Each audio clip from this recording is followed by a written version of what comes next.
The wind howled like a wounded beast, tearing through the valley with a fury that made the earth tremble. Trees bent like blades of grass, their branches snapping like brittle bones.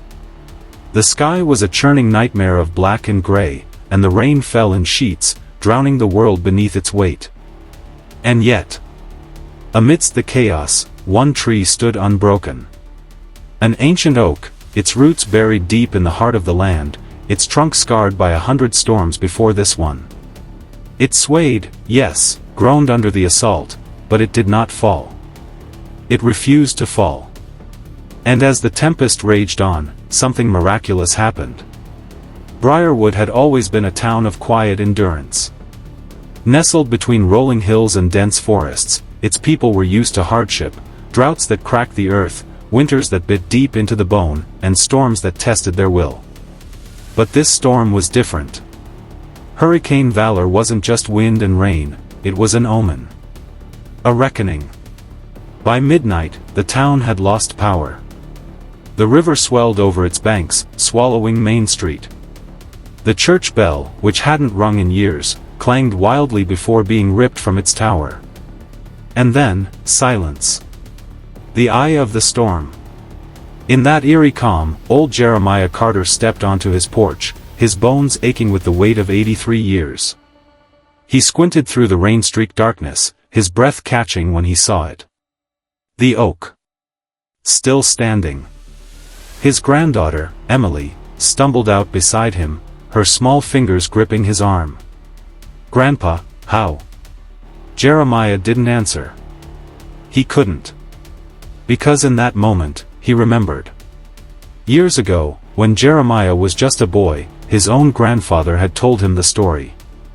"That tree," the old man had said, pointing a gnarled finger, "has seen more than you or I ever will. It survived the Great Fire of 1892. The tornado of 31. The flood of 57. And yet, it stands." Young Jeremiah had frowned. But why? Why that one? His grandfather had smiled. Because some things refuse to die.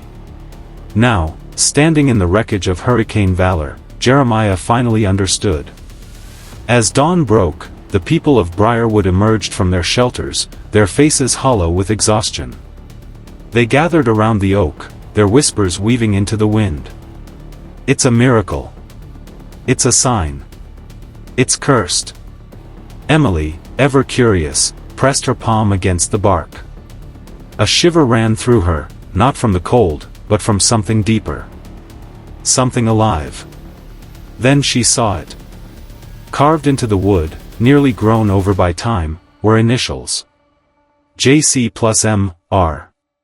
Her grandfather's name, and someone else's. Jeremiah had been young once. Wild. Reckless.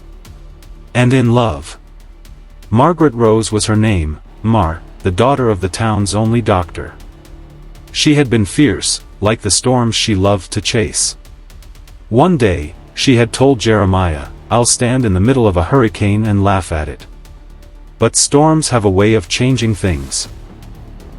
The summer of '59 had been the driest in memory. The fields withered.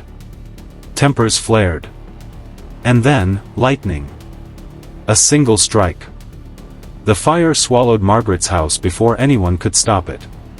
Jeremiah had tried. God knows he had tried. But all he had left was her last whisper, "Stay standing." And so he had. Just like the oak. Emily didn't know about Margaret. No one did. But the tree remembered. That night, as she lay in bed, the wind still howling outside, she dreamed of a woman with storm-gray eyes, standing beneath the oak, smiling.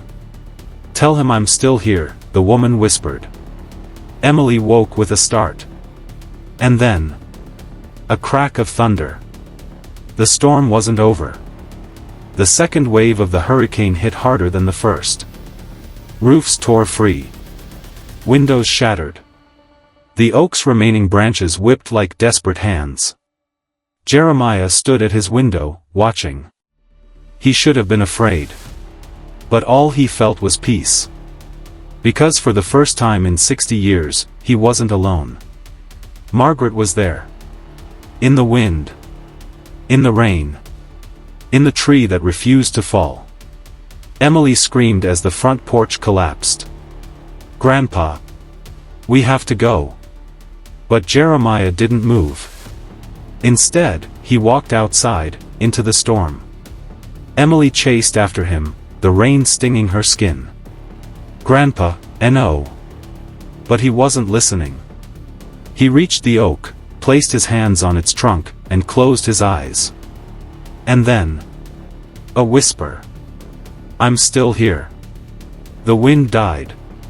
Just like that. Years later, another hurricane came. Stronger. Wilder. More vicious. And once again, the old oak stood firm. Because some things, some hearts, just refuse to fall. You are that tree. The storm is coming. Will you bend? Or will you stand?